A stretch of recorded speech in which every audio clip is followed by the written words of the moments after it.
Kodaikanal black Thandikudi என்ற ஒரு பஞ்சாயத்தில் போன வருடம் எங்கள் தலைவர் தளபதி அவர்கள் படப்பிடிப்புக்கோசம் ஷூட்டிங்கோசம் அங்கே போனார். ஒரு சீன் எடுக்கணும்னு சொல்லிட்டு அந்த கரடு முரடா ஜீப்பில் மேலே ஏறி அந்த இடத்துக்கு போனார் தாண்டிக்குடியில். நானும் கூட போயிருந்தேன்.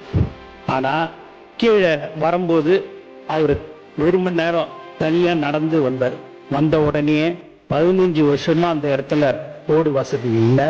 நம்ம சொந்த செலவில் இந்த ரோடு ஒரு 254 பேர் தான் அங்கே வாழ்ந்து கொண்டு இருக்கிறார்கள்.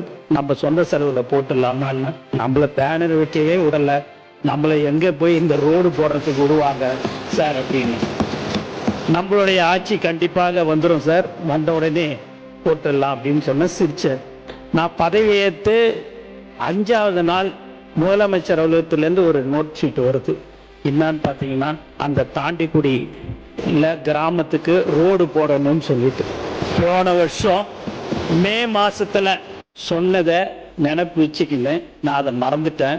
எங்களுடைய முதலமைச்சர் அவர்கள் வந்த 5வது நாட்களே அதை போடுறதுக்கு சொன்னாரு. இன்னைக்கு சுமார் 5 கோடி ரூபாய் ஒதுக்கீடு செய்யப்பட்டு இன்று வேலை ஆரம்பிக்கப்பட்டு இருக்கிறது என்பதை இந்த அவையில் நான் தெரிவித்துக் கொள்கிறேன்.